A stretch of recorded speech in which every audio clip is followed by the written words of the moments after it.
File. In this April 27, 2018 file photo, North Korean leader Kim Jong-un, left, prepares to shake hands with South Korean President Moon Jae-in over the military demarcation line at the border village of Panmunjom in demilitarized zone. Despite its feel-good emphasis on relationship building, the first inter-Korean summit in more than a decade left a lot of question marks around the biggest and most contentious agenda item of them all, denuclearization. And that puts the ball squarely in the court of President Donald Trump, whose much-anticipated sit-down with Kim is expected to be just weeks away.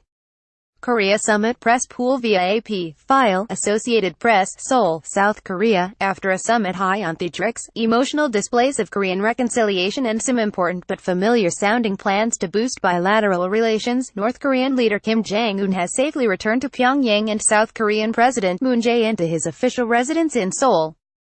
But is buyer's remorse about to set in?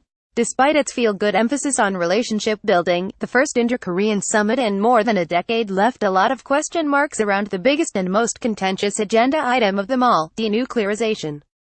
That puts the ball squarely in the court of President Donald Trump, whose much-anticipated sit-down with Kim is expected to be just weeks away. For Moon and Kim, that was probably a feature, not a bug. They were both looking to make a show of Korean unity. But it could complicate matters for Trump, who has raised expectations of a deal with Kim to abandon his nuclear weapons much higher. In the long run, that could complicate things for everyone involved. For sure, Friday's day-long summit inside the demilitarized zone that divides the Koreas was a major step forward for diplomacy and could set a more solid foundation for future, more substantive talks. Starting off with a meeting that establishes goodwill and personal relationships at the highest level is a smart move, particularly when there is so much animosity in the air. Moon also proved he really knows how to put on a show, and Kim revealed his skill at playing along for the cameras. The two seemed almost like old pals, hugging and holding hands, sitting off to themselves on a footbridge in the demilitarized zone for a private chat that lasted nearly a half hour. As they exchanged their first handshake, Moon motioned for Kim to cross the concrete slab that marks the division of the nation, a hugely symbolic, albeit highly choreographed, moment. Kim then went off script, according to South Korean officials, and motioned for Moon to take a step back and join him in the north. The seemingly impromptu dance seemed to encapsulate the reality, some might say absurdity, of their nation's division along the 38th parallel, a decision made not by Koreans themselves but by a U.S. military trying to counter Soviet expansion after Japan's defeat in World War II. The summit follows meetings between Kim's father, Kim Jong-il, with South Korean presidents in 2007 and 2000.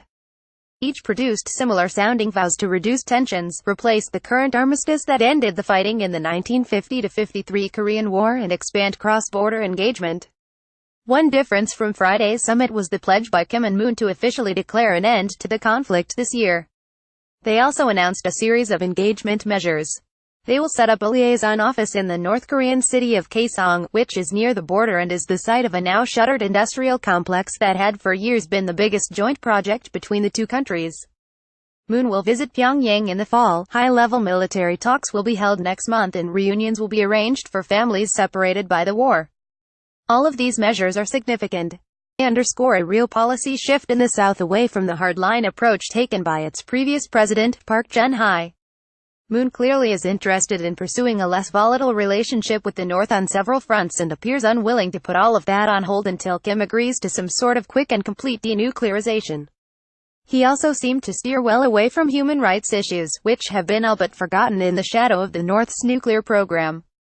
That's a bit of a blow to Tokyo, which has been largely sidelined lately, and hoping that Moon would bring up the matter of what happened to Japanese abducted by the North in the 1970s and 80s. More importantly, the softer approach, while helping many South Koreans breathe easier after the exceptionally high tensions of last year, put Seoul and Washington on conflicting paths. Trump welcomed the talks on Twitter. The messaging from the White House remains ambiguous. Trump has suggested Pyongyang must demonstrate a commitment to denuclearization before his policy of maximum pressure on the North can change. Moon, on the other hand, seems willing for the most part to kick the nuclear issue down the road. He signed off on a pledge with Kim to seek the complete denuclearization of the Korean Peninsula, a phrase that sounds good on the surface but has very little practical meaning without the inclusion of specific measures, timeframes and even a definition of exactly what the word denuclearization means. This is where the obligatory mention of the devil being in the details comes in. The United States hasn't kept nuclear weapons on the Korean peninsula since the early 1990s.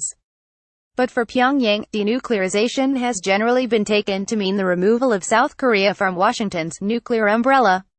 That would mean Washington must somehow assure Kim that his country is safe from a nuclear attack, and that's a very complicated thing to do.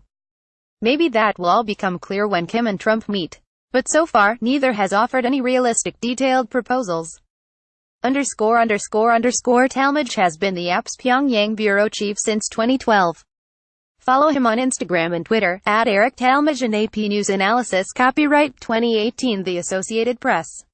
All rights reserved. This material may not be published, broadcast, rewritten or redistributed.